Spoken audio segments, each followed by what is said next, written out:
I chime in for a quick hello. I hope it's not disruptive. I found 20 minutes in between other things, other commitments. So I'm really glad to just say hello and good evening to everyone and welcome to my colleague, Rabbi Pass. It's really great to see you. It's so good to see you. Thanks really for having me.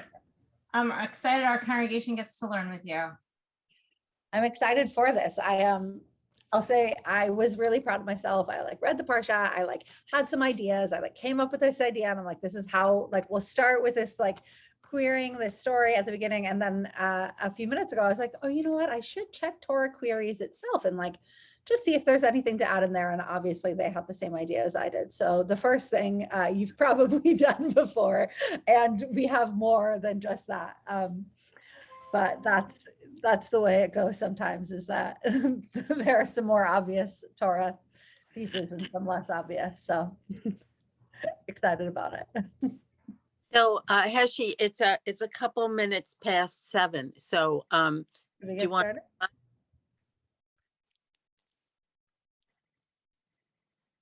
Yes, by all means, let's get started. Oh, okay. So everybody, welcome to Rabbi Rachael Pass, who is going to be doing Torah Queries for us this month.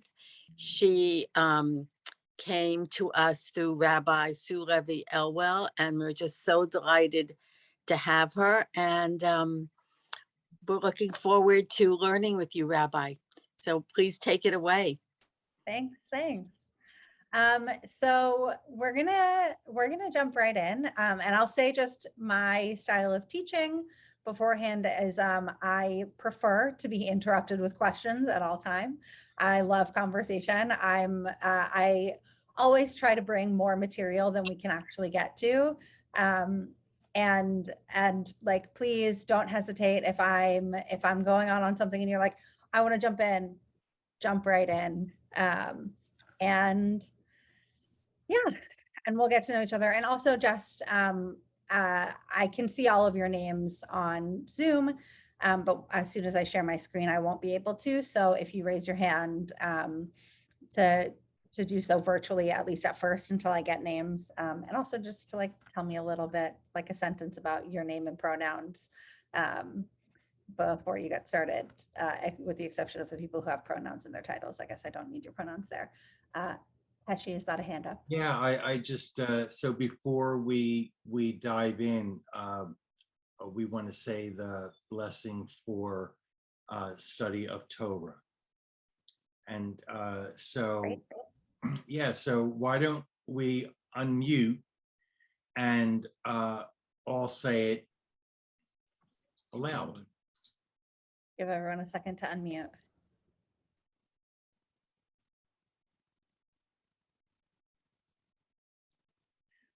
Baruch atah Adonai Eloheinu melech haolam asher kitanu v'tzivanu la'asot b'divrei Torah. Amen.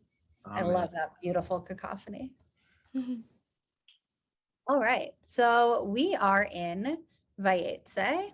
Now that I've shared my screen, I just have to adjust my other screen so I can see you. There we go. We are in Parshat Vayetze, and we're going to look at hopefully all three, but maybe not all three, different sections of this Parsha.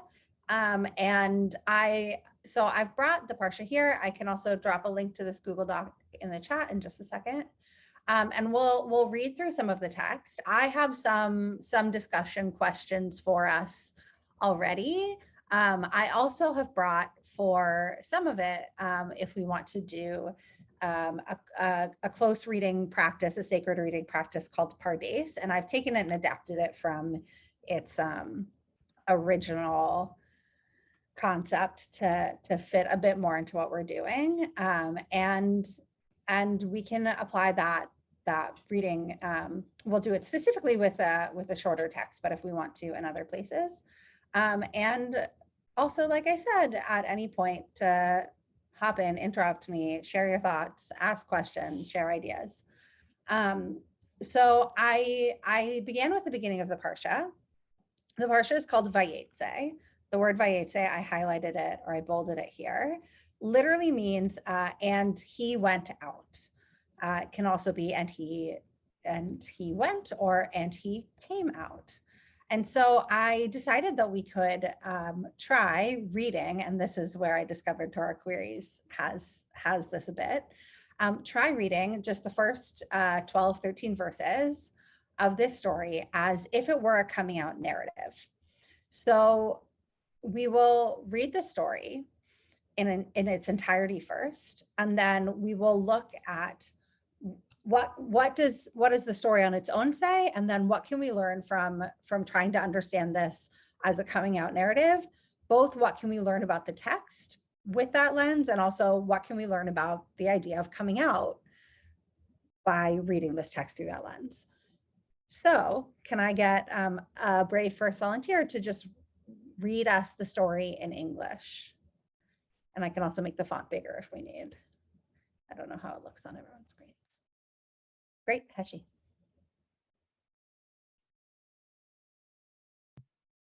Jacob left Beersheba and set out for Haran.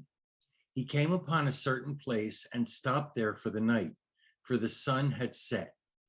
Taking one of the stones of that place, he put it under his head and lay down in that place. He had a dream.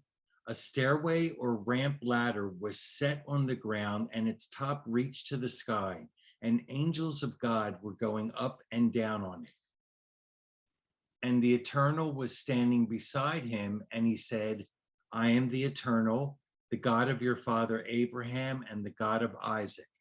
The ground on which you are lying, I will assign to you and to your offspring. Your descendants shall be as the dust of the earth. You shall spread out to the west and to the east, to the north and to the south. All the families of the earth shall bless themselves by you and your descendants. Remember, I am with you. I will protect you wherever you go and will bring you back to this land. I will not leave you until I have done what I have promised you. Girl. Jacob awoke from his sleep and said, surely the Eternal is present in this place, and I did not know it. Shaken, he said, how awesome is this place? This is none other than the abode of God, and that is the gateway to heaven. A bit more.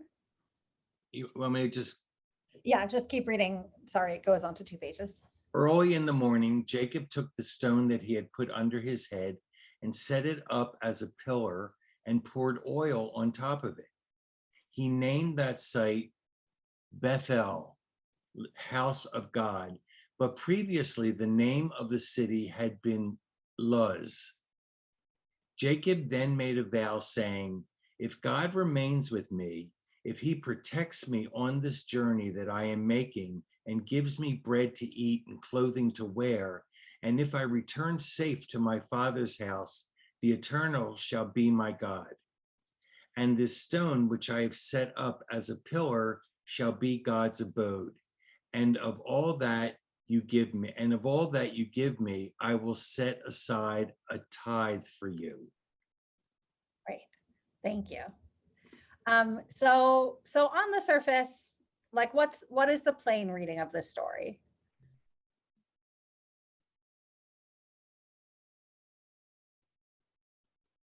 So, he has so it's a dream. It's essentially a dream where he sees angels going up and down, and then has a conversation with God, or not really a conversation, but God kind of sets down what he expects, or sets down what he intends to do for Jacob if he follows God's commands. Great. And then we have the like, God was here and I didn't know it. And then we have this sort of like weird bit at the end, which I've kept because I want us to try to gain some more meaning from it, that there's like this sort of like ritual at the end of Jacob setting up a stone as a pillar to mark the place where this event, this dream, this encounter with God has happened. And also a vow to set aside a tithe for God. Okay, so we have our elements of the story. We have first Jacob coming out of Beersheba and going towards Haran. We have the dream. We have the movement of the angels in the dream and God's speech and promise. We have Jacob's initial reaction and then Jacob's secondary reaction, which I have here in bold. And then we have this ritual followed by this promise made by Jacob back to God. I have a question. Yeah. I seem to remember that in another version there was Jacob wrestling with the angel, I guess it was, and he was bruised. Yeah. Am I in the right place? You are a little bit early or a little bit late. The truth is, it's very close by, and I can't remember which comes first, this part or the other part. We are early. We are early in the story. I am 100% certain. Sorry, it took me a second to think. So we have this encounter, and then Jacob has another encounter with an angel when the whole family is fleeing Laban much later after Jacob is married. At this point, Jacob is unmarried. Okay, I see. Okay. And so we have, this is the sort of like a foreshadowing kind of story to that one. Okay, thank you. And it's quite apt that you bring it up, because in that one there's the wrestling with the angel can be understood as a sexual or homoerotic kind of wrestling with that angel. And so taking this story and looking at this as a coming out narrative up against that one is actually quite a fascinating juxtaposition. Okay, so now we have our text, we have our story. So I have like two little midrashic elements of my own that then I want us to sort of map onto this. So the first is Vayetze Yaakov, that the first two words of this parsha are, and Jacob came out. And so understanding that as coming out in the way we understand it. And then also we have where he comes from is Beersheba. And a be'er is a well. And Sheva means seven. So it is the city of seven wells. It is the sort of ancestral, it's only 2 generations, but the ancestral city of his family. And I want to midrashicize this by looking at Beersheba as the Be'er, as a deep place. And I've put this down here as like a deep, dark place, and looking at Sheva not as just like there are 7 wells in the city, but to imagine that this darkness and this depth is sevenfold. And sevenfold would be in our tradition like a typological, sorry, y'all, long day, words aren't coming out, a typological number to describe sort of like infinite or complete or whole. So the midrash that I will suggest and then have us look at the rest of it through is this idea that Jacob comes out from this like deepest, darkest, like well, whole, small place. And after he comes out, this is the first thing that he has. So for those of you who have done any sort of coming out, specifically in the queer context, but also in any sort of coming out, and for those of you who know people who have, which I'm sure is everybody, to think about those early moments of coming out and the feelings, all of the feelings, emotions, experiences that we both personally have experienced in that initial coming out, and that we would sort of stereotypically or typologically understand to be those first experiences. So before we return back to the text, maybe let's name some of them. Can anybody?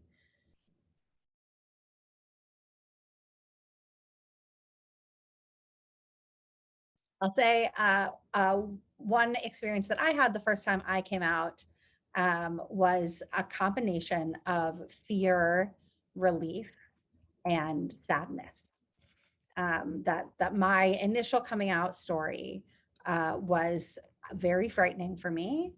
I felt very relieved once I said the words aloud, and then I was sad. And it wasn't that I had a bad experience. It wasn't that I was like immediately rejected or harmed in any way, but that there was a sadness in this naming of something new about myself. So I'm going to write these 3 in the chat. Oh, I didn't mean to stop the share.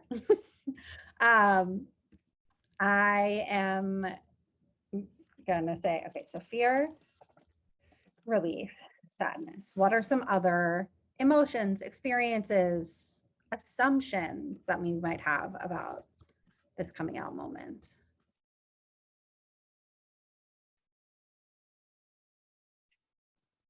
I was nervous. I mean,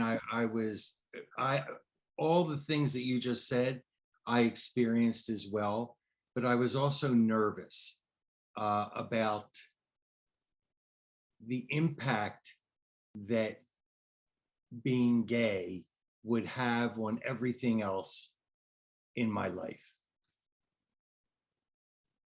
You know, I'm sort of a control person. I'd like to know, I'd like to know as much information as I can about, outcomes and expectations, and just coming out was totally new, and I was nervous because I had no clue on how I would react, or if 1 and 1 would still equal 2, kind of. Yeah. Yes. I categorized what that last sentiment as newness. If there's another word that you think might better sort of categorize that feeling, let me know as I write in the chat. Ellen. So my granddaughter came out as trans when actually as soon as she could articulate it. So maybe by 2, but she actually was able to change her name by 1st grade. And I would say that before she was able to come out, she was in a very dark place, a very sad place, a place of depression, just depression like a whole. She was like chronically depressed. And as she was able to be herself and have a name that she chose herself, and dress as the girl that she is, I think she felt a sense, certainly of relief, but even of joy and empowerment, freedom. I think she felt all of those things. Beautiful.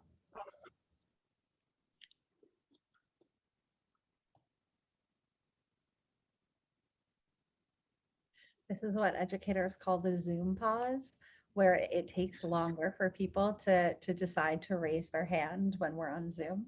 So I'm going to make you all sit in this awkward moment for just a little longer until anybody else shares. I think for myself, when I came out, there was a fear of rejection, whether it materialized or not. That fear was there, as well as the relief and all the other emotions people have talked about. Yeah, I think that naming both the fear of rejection and the sort of projected fear of rejection, right? That there's both the fear itself and there's the assumption. It's like sort of meta on top of it of like, I don't know if I will be rejected or not. And so that it's sort of like there's double that kind of fear there. I see Ned said confusion. Stephen said anxious and scared. I think also as I'm hearing these and thinking about them, I'm remembering a feeling of being both settled and unsettled. Like that I was like, in some ways, like very, very unsettled by the whole experience. And in some ways, like really settling into, I know who I am as I was doing that. I'll add that to our list.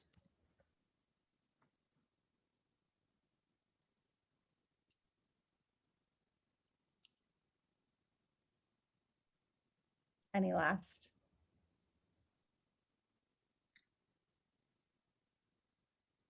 Great.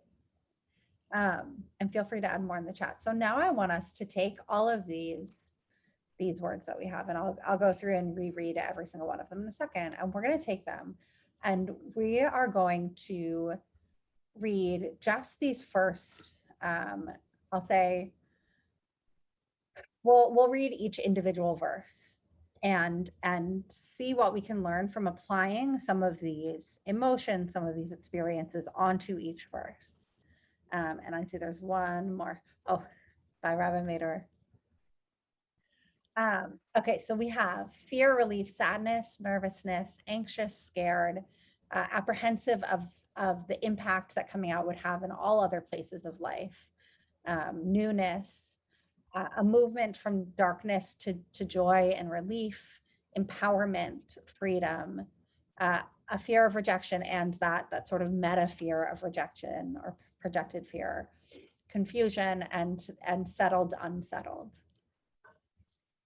So let's look now at, I'm going to move my tab out of the way, at verse 11. So we have Jacob came upon a certain place and stopped there for the night, for the sun had set. Taking one of the stones of that place, he put it under his head and lay down in that place. So imagining that Jacob might be feeling all of these myriad of things that we're feeling, what can we understand from this verse, reading it through that lens?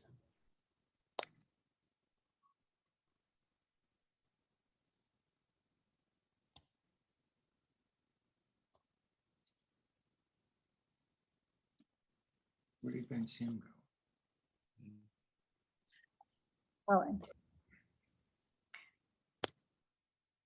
I think he might have felt exhausted.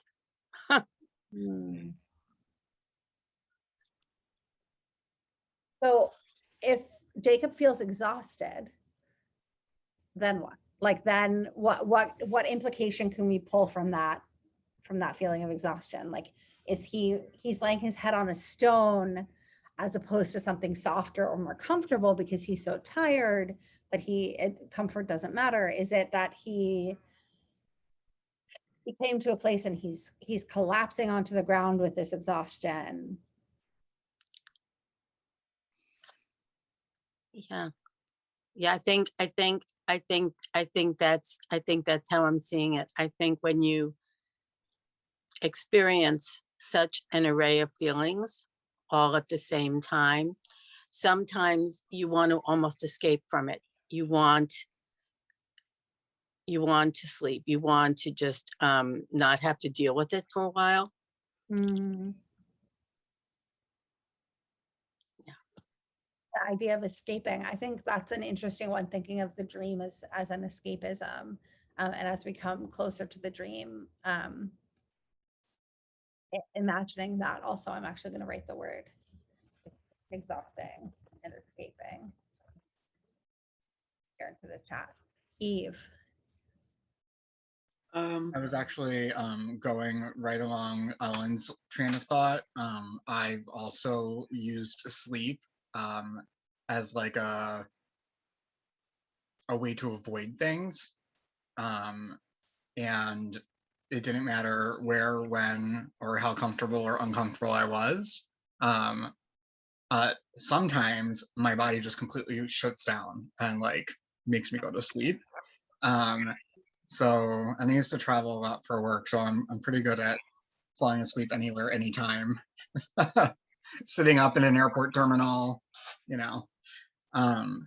So to escape and just be content with what he has. Eve.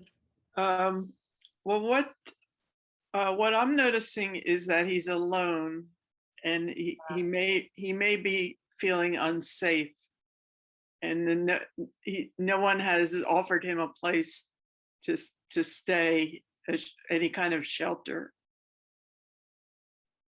Yeah, I think that,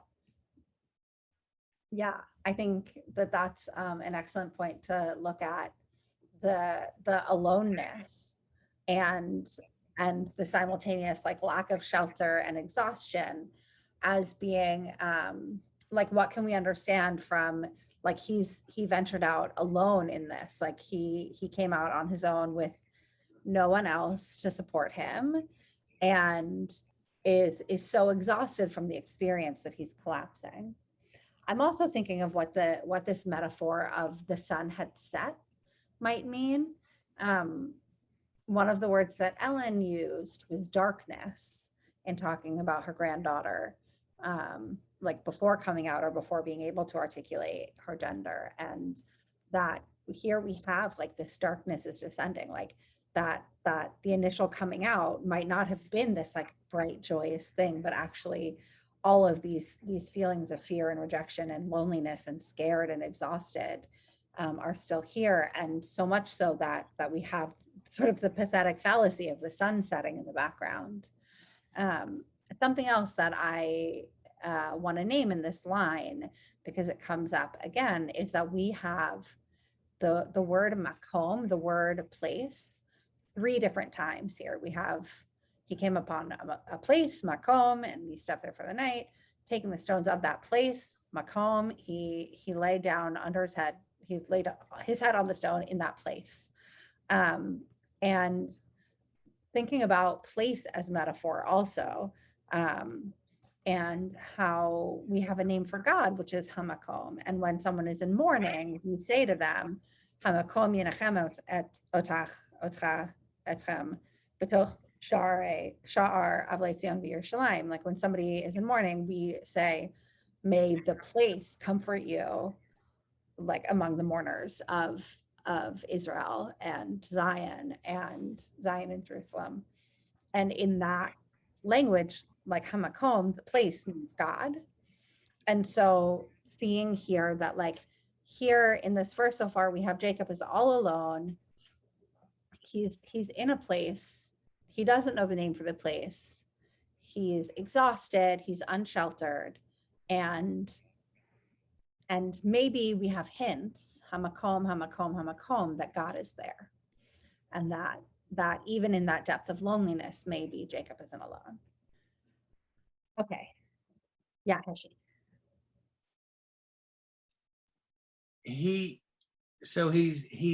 I'm thinking of what went before. Mhm. I'm thinking of what went before, and he bamboozles his father, and which isn't cool at all. And Not his, at all. and his mother says, "You got to get out of here. You got to go. You got to go." And so I'm thinking, he gets to this place, he's exhausted, and he also has an opportunity to really reflect on, the shade he's pulled on his dad.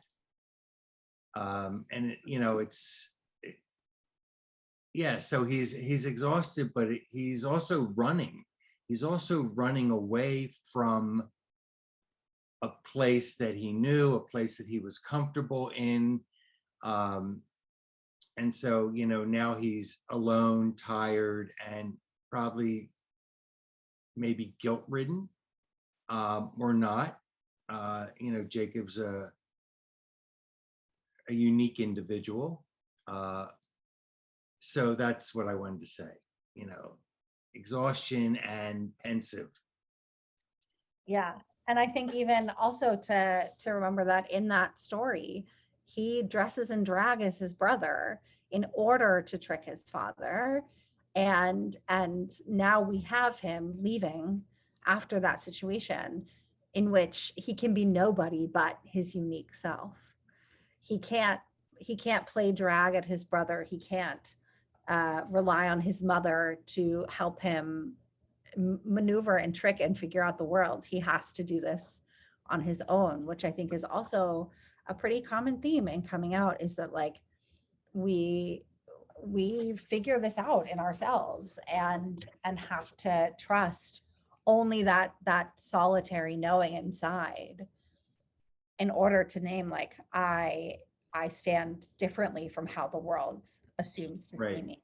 And also just to say, you know, there's a sense of relief. I mean, when you know, I remember with that before I came out, I also was involved in being shady with people because I couldn't be honest. Yeah. You know, I couldn't be honest. And so when I came out, there was a relief that, you know, I don't have to be shady. I don't have to be lying anymore. I can truly be authentic. Yeah, so I think that's important to think of with regards to coming out. Absolutely. I'm gonna add that to our list in the chat. Authenticity. Which as I'm writing in the chat, I realized I can type on this Google Doc and probably should have done that, but our list is in the chat. So here we are.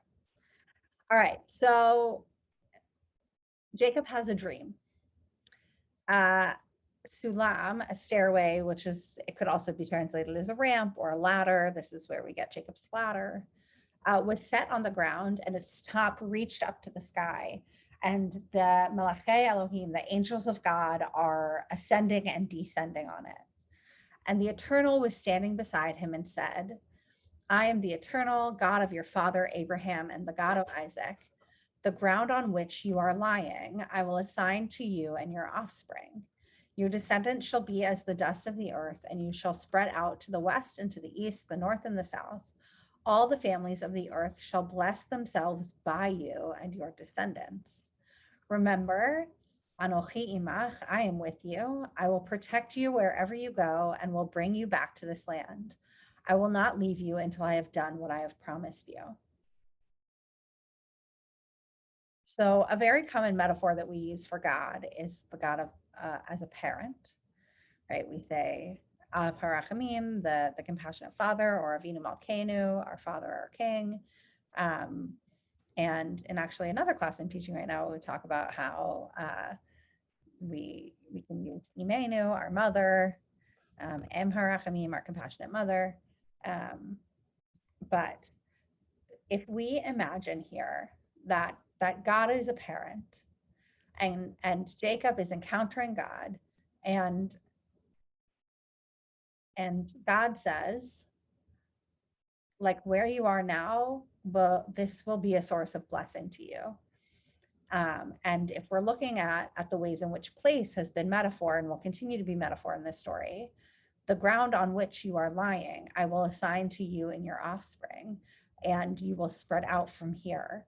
So the ground literally becomes the blessing. The place in which Jacob finds himself is the blessing. And if we're reading Jacob as having just come out, like the place that he's in emotionally will become his blessing. And God says, remember, Anochi imach, I am with you. I will protect you wherever you go and bring you back to this place of blessing.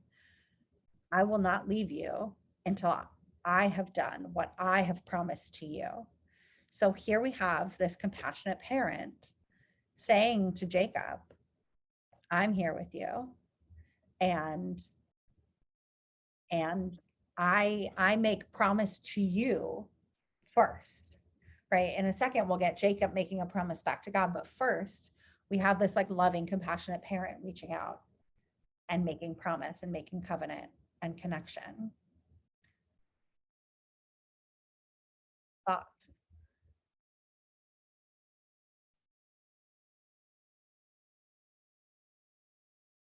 Yeah, Ellen. First of all, I was just thinking about what Eve said earlier about Jacob being so alone. And so if Jacob was hearing this, that I remember I am with you. What a consolation that might have been. And I was thinking of so many young people who come out and are rejected by their parents and do not have that comfort. And to me, that's just a tragedy. It's one of the hardest realities, I think, about coming out. Absolutely. And I think, David, what you were saying earlier of that fear of rejection is, I mean, I know in my personal experience, like I experienced that primarily the fear of rejection from my parents, and then the fear of rejection from my siblings, from my friends, from my communities. And to have the very first thing that God says is that actually it's not even, it's before we get to where he was like, I am God and I am the God of your father and your grandfather. Like and this is like, God is in almost like invoking that fear, right? Like I might be on your parents' side, and then saying the place you're in is a blessing. Remember, I am with you. I will protect you. And it's almost like a complete subversion of that fear, right? Like you have this fear that the parent is going to reject, and here God says, like, I might reject, I love you, I'm here. And I think that that's like a very powerful subversion there. David and Heshi, I don't know whose hand is So it's me. So I really am impressed by the way the scene is set up with this ladder and the angels walking up and down. It reminds me of a Ziegfeld show where the Ziegfeld girls would go up and down these ladders in the 30s, you know. Yeah. Movies. And it's how it's setting up for God to give this glorious statement of acceptance. And it's just really powerful, I think, in a coming out way. Like here's this young man coming out and suddenly there's this glorious orchestra and dancing people or whatever, and the angels. And then God appears. I love it. The stage.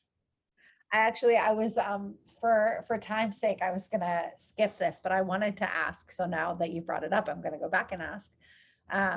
Like, who might we imagine these angels being? So you've just imagined them as like this bright, gorgeous chorus coming in to like cheer Jacob on and like celebrate this gorgeous moment.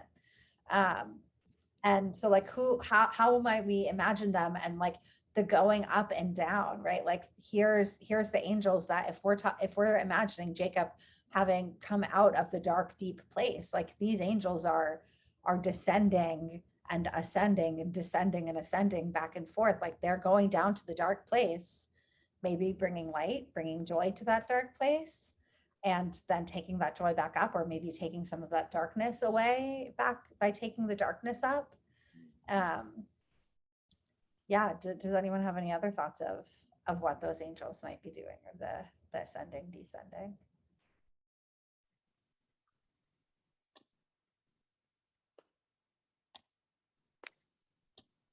Yeah, Ellen. Yeah. You know, I think that if you think of the angels as being messengers, there are therapists, there are doctors, there are teachers, there are friends, sometimes adult friends of someone's parents, but there are just a whole variety of people in the lives of folks who are coming out, who can either be angels of mercy and message of hope, or very much the opposite. So I love the idea of thinking of these angels Mm. being messengers of God and bringing hope and light. And to me, it's always been so interesting that they're ascending, they're going up before they're coming down. So Yeah. I loved your idea about Makom as a name of God, that God was right there on the ground with Jacob, and these messengers were around Jacob. Yeah. Yes. I love that. And I love thinking of like imagining them as like the chorus girls celebrating, who are actually like the family and friends and doctors and therapists, and I'm even thinking like TikTok personalities and YouTubers, like who are so much for, like, I'll say, like, and I only ever try to speak from my own personal experience. Like, I grew up in Louisville, Kentucky. The internet was like coming out as I was growing up. And I remember the first time that I found like autostraddle.com, like this like lesbian, now it's much a broader term, but like this lesbian website, news website, which was like women talking about loving women and being like, oh my God, there's other me's out there, like they exist in the world. And so thinking of like how especially like teens and young people today see these like TikTok personalities as real mentors, or like these YouTube vloggers as real mentors, and imagining them as the angels coming up and down. All right, and so then we get the initial reaction and then the subsequent reaction from Jacob, which Jacob awoke from his sleep and says, "Achen yesh Adonai b'makom hazeh v'anochi lo yadati." Like, surely God is present in this place, makom again, and I didn't know it. And then shaken, he said, Manara hamakom hazeh. How awesome is this place? This is none other than the abode of God, Beit Elohim, and that is the gateway to heaven. So how do we read these two reactions as different? And how might we read them as a response to acceptance?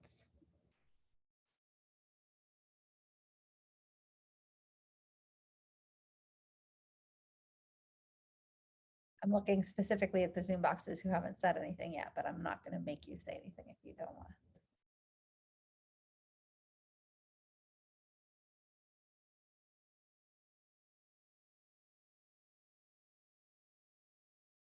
I think I read this as there's the surprise of Jacob being like, God was here, God was with me, God loves me, and I didn't know it. Like I had this fear of rejection, I had this anxiety, I didn't know that I might be accepted.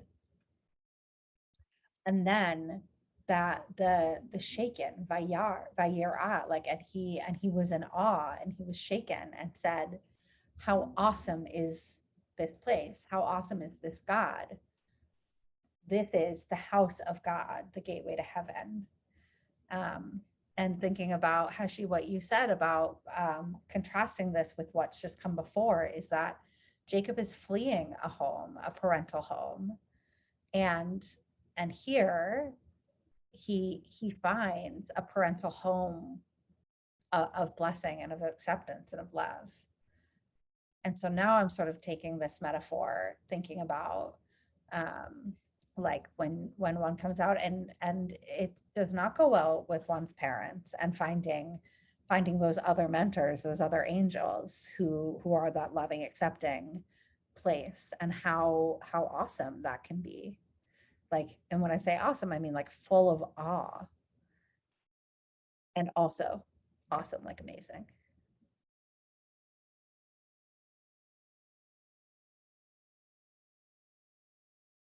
Yeah, David and Heshi. So it's No, I forgot my thought. The chosen family, Oh, it's- biologic family. Yeah, it's like families of Jacob left his biological family and God has become part of his chosen family. Absolutely. And that's in just how the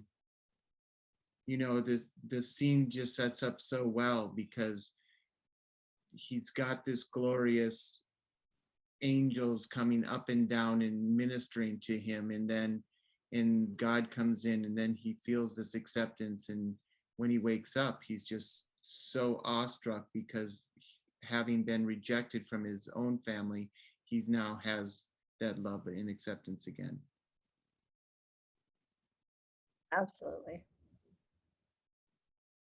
Absolutely.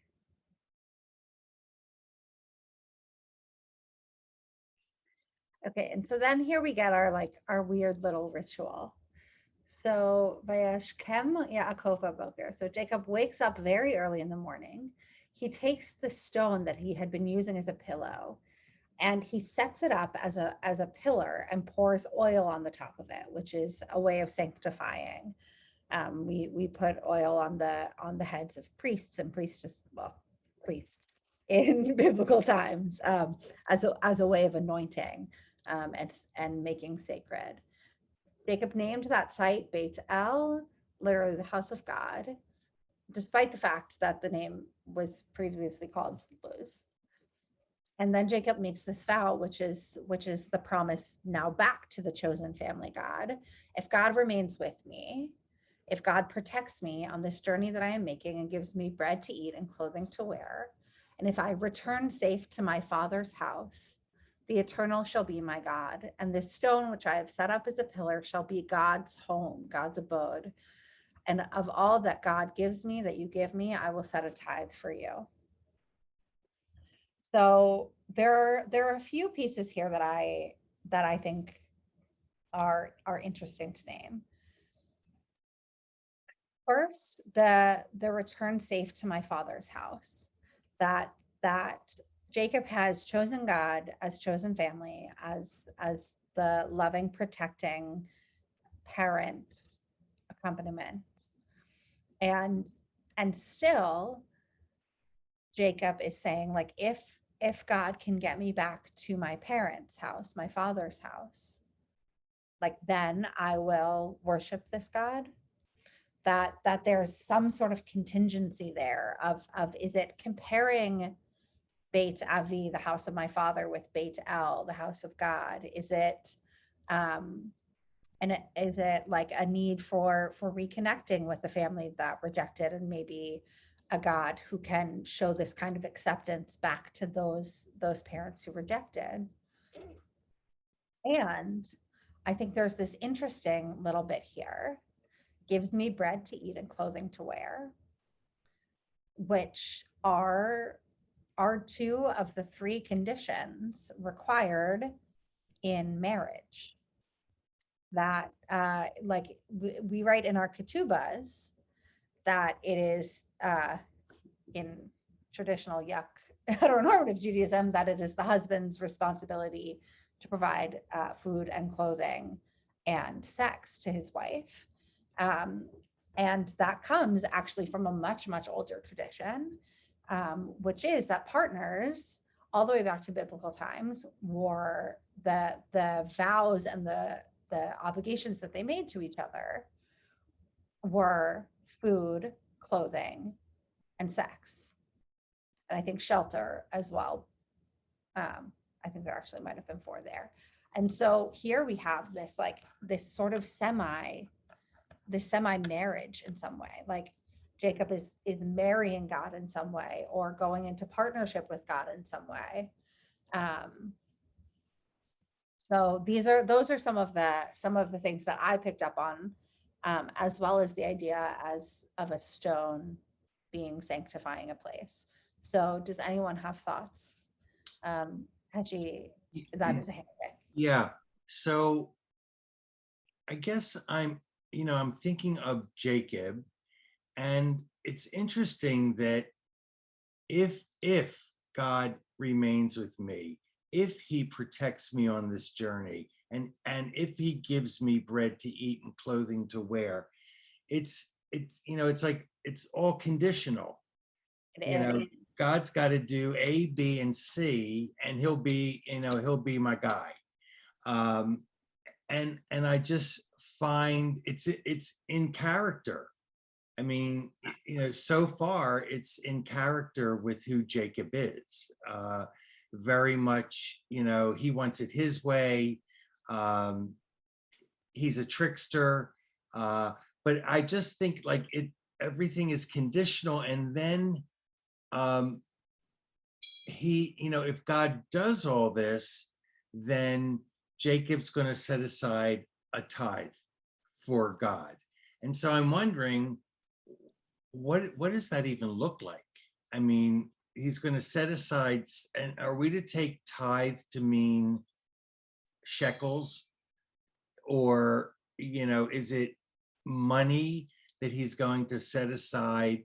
And how would that money be used in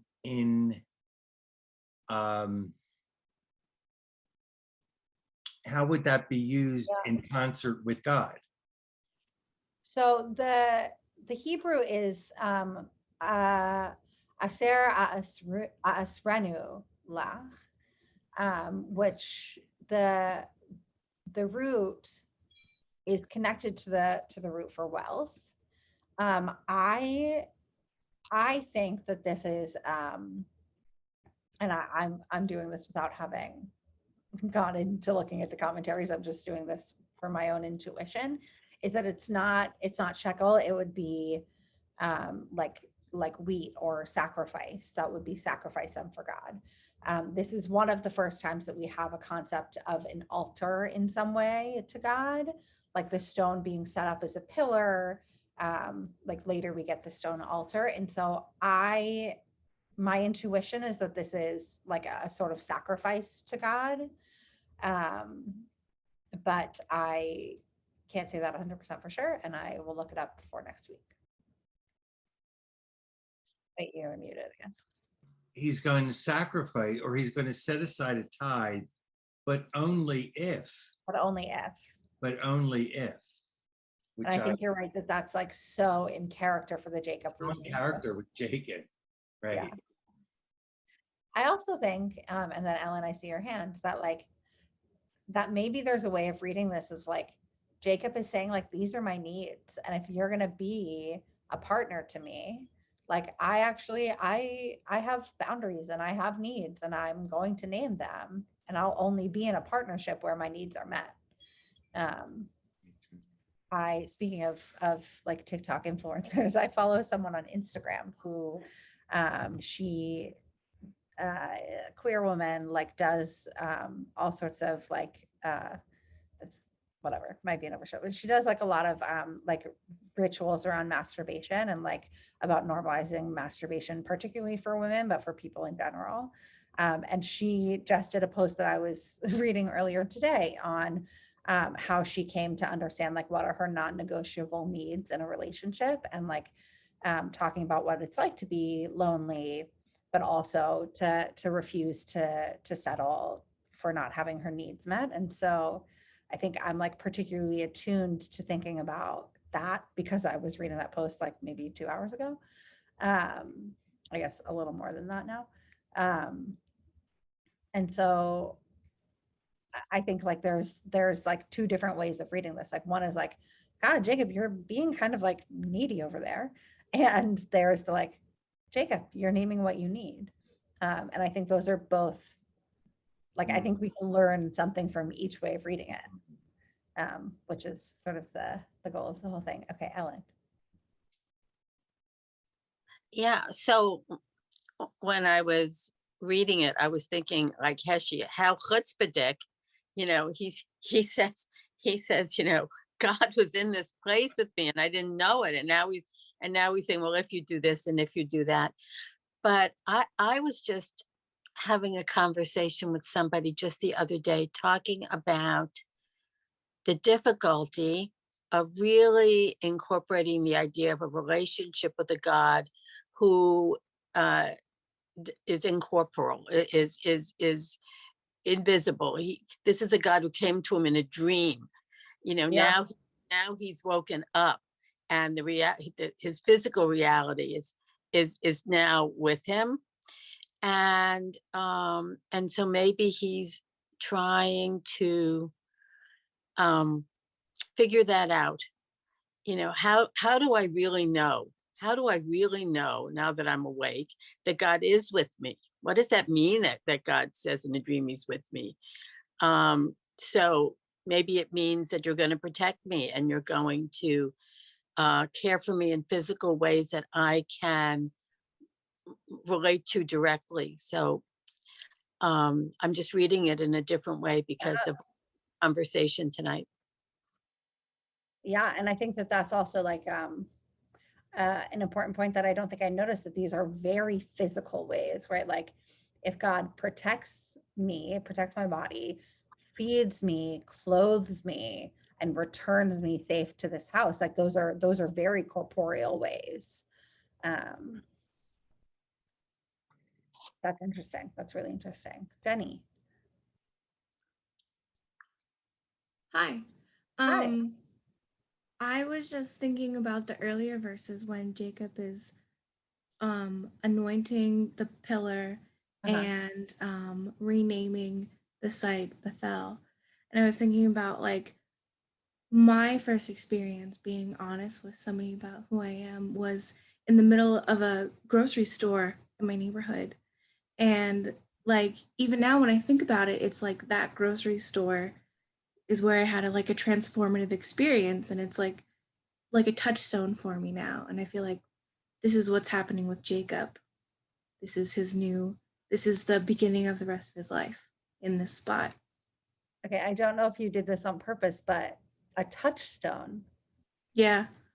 Like that is very true. I mean, as you're saying that, like I could tell you exactly where I was sitting at exactly which coffee shop, at exactly what time of day and what time of year, like in Louisville, Kentucky when I first came out. And that coffee shop actually closed during COVID. And that was like the first time that I really like mourned the loss of something besides people in COVID, was that I can't believe like this cafe where I had that big transformative moment was closing. And I think that that's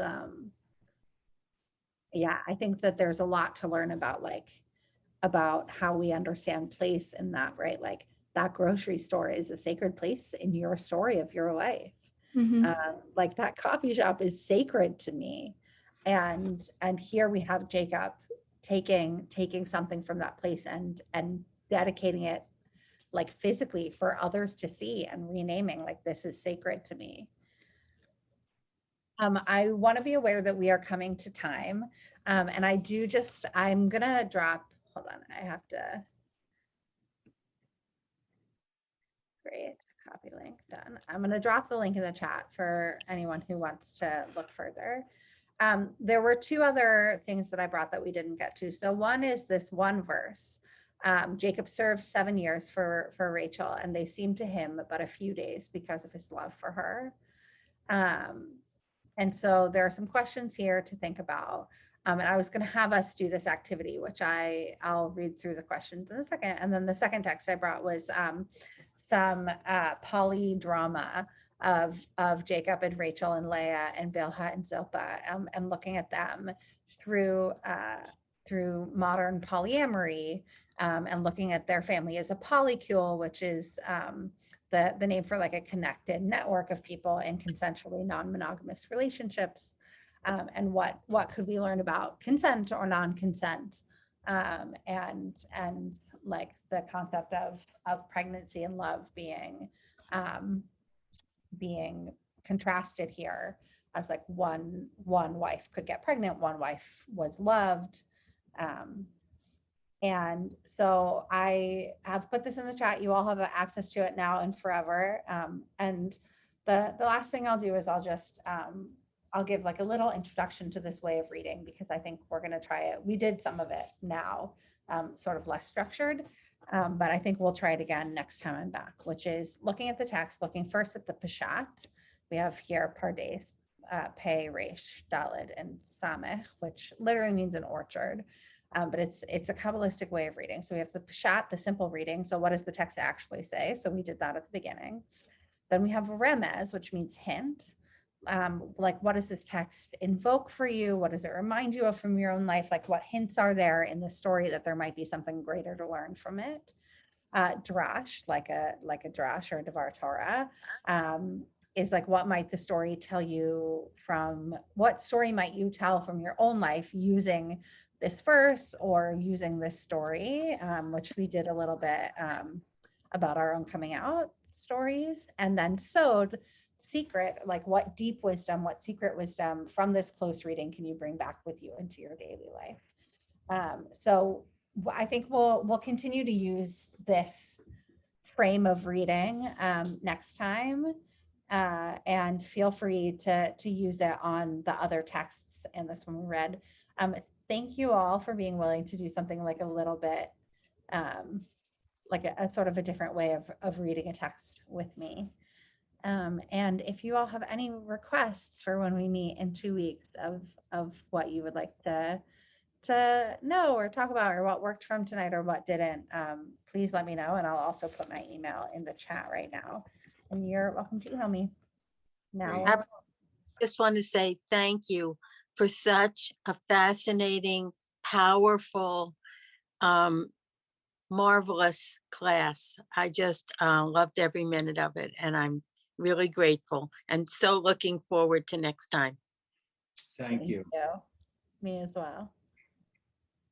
Thank you. Thank So- you. so Good night. See you next time. see you on the 23rd. On the 23rd, 2 weeks from tonight. Just I one- assume y'all will be meeting next week without me, but I'll be. No, we don't meet every week. No, it's every other week. we Oh, meet. every other week. Great. Yes. So then I'll see you So- next time. Well, So you much are our November, you are our November feature. November theme. Facilitator, feature facilitator. Great. Thank So you I so will see you all next time. Thank you so All right. much. Take care, everyone. Good night. Good night. Night.